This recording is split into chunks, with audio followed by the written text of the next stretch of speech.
dengan masalah kepercayaan masyarakat terhadap institusi Polri. Hal ini yang tentunya menjadi catatan penting dan saya minta untuk betul-betul bisa ditindaklanjuti.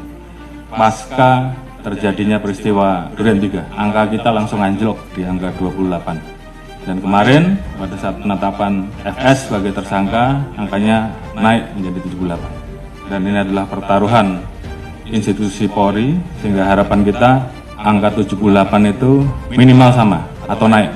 Sesuai dengan arahan Bapak Presiden, bahwa kita tidak akan ada yang ditutup-tutupi, semua kita buka sesuai fakta, ungkap kebenaran apa adanya. Jadi itu yang menjadi pegangan kita. Terima kasih tim sus yang telah bekerja, dan saya harapkan untuk tim sus betul-betul bisa bekerja maksimal sehingga nanti kita bisa tentukan berapa orang yang masuk kelompok pidana utama terkait dengan pembunuhan, mana yang obstrak dan mana yang melanggar kode etik, dan semua itu nanti akan kita ungkap ke publik.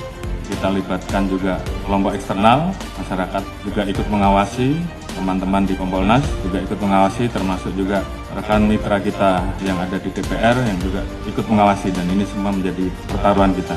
Saya harapkan untuk rekan-rekan semua mengikuti apa yang menjadi keluhan masyarakat di wilayahnya. Beberapa hal yang menjadi catatan, yang namanya perjudian apapun bentuknya, apakah itu darat, apakah itu online, semuanya harus ditindak. Jadi saya ulangi, yang namanya perjudian, apakah itu judi darat, judi online dan segala macam bentuknya, harus ditindak. Saya tidak akan memberikan toleransi. Kalau masih ada yang kedapatan, pejabatnya saya copot. Saya tidak peduli apa itu Kapolres, apakah itu direktur, apakah itu Kapolda, saya copot. Demikian juga di Mabes juga sama, tolong betul-betul diperhatikan. Kemudian hal-hal yang menjadi keluhan masyarakat dan dilaporkan, tolong dibereskan. Demikian juga masalah narkoba, jangan ada yang main-main. Kalau ketahuan bermain-main dengan masalah narkoba, mengatur, mengedar atau pengguna, ketahuan, saya copot. Illegal mining, apalagi di wilayah hutan lindung dan sebagainya, tidak ada lagi. Penyeludupan demikian juga, penyalahgunaan BBM, LPG apalagi yang saat ini menjadi beban pemerintah, tolong tertibkan. Masalah pungli, kalau ada saya tindak. Ini pertaruhan kita, tinggal rekan-rekan memilih yang mana. Yang nggak sanggup, angkat tangan. Kalau sanggup, kerjakan. Propam, saya minta turun dan awasi. Sekali lagi, saya tanya kepada rekan-rekan. Yang nggak sanggup, angkat tangan. Kalau nggak ada, berarti kalian semua, rekan-rekan semua masih cinta institusi. Dan saya minta kembalikan kepercayaan masyarakat kepada kita, kepada institusi, sesegera mungkin. Ini juga menjadi atensi Bapak Presiden kemarin pada saat hari ulang tahun kemerdekaan, pidato beliau terkait dengan masalah perlindungan hukum, sosial politik, ekonomi untuk rakyat, pemenuhan hak sipil, aktif demokrasi, hak politik, perempuan, kelompok marginal harus terus dijamin. Hukum harus ditegakkan seadil-adilnya tanpa pandang bulu. Ini menjadi perintah dari pimpinan tertinggi, laksanakan saja.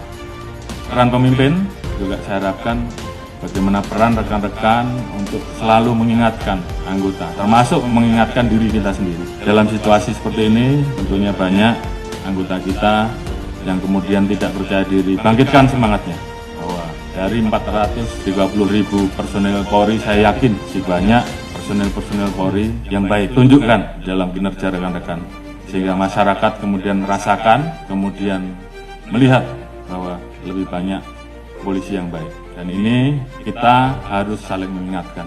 Jangan biarkan teman kita, anak buah kita, kemudian terseret kepada permasalahan yang bisa menurunkan maruah institusi. Pengalaman adalah guru yang terbaik, dan kita minta bahwa ini jangan terulang kembali. Saya sayang pada rekan-rekan, namun pada saat saya harus memilih, maka saya lebih memilih menjaga institusi. Dan saya kira rekan-rekan juga semua memiliki semangat yang sama. Lakukan yang terbaik. Lakukan dengan ikhlas, jadikan itu sebagai amal ibadah rekan-rekan. Jaga soliditas internal. Permasalahan yang ada, saya harapkan membuat Polri menjadi lebih solid. Jadikan ini guru yang terbaik. Ingat bahwa banyak yang tidak ingin Polri solid. Jadi saya minta justru dengan permasalahan ini, bagaimana kemudian kita menangani dengan baik dan meningkatkan soliditas internal. Saya harap pada pimpinan tertinggi kita sehingga kita betul-betul bisa mengawal seluruh kebijakan pemerintah dan arahan presiden terhadap kita. Jaga marwah dan nama baik institusi. Ini bukan masalah pangkat, tapi bagaimana rekan-rekan memposisikan institusi ini di dalam hati sanubari rekan-rekan. Kita menempatkan profesi rekan-rekan sebagai ibadah, maka saya yakin semuanya akan berjalan dengan baik. Setelah ini, tunjukkan kerja rekan-rekan, jangan kendor, semangat, tugas kita masih banyak, lakukan yang terbaik yang bisa rekan-rekan lakukan, kembalikan kepercayaan publik. Dan saya yakin dengan soliditas yang ada, kita semua bisa.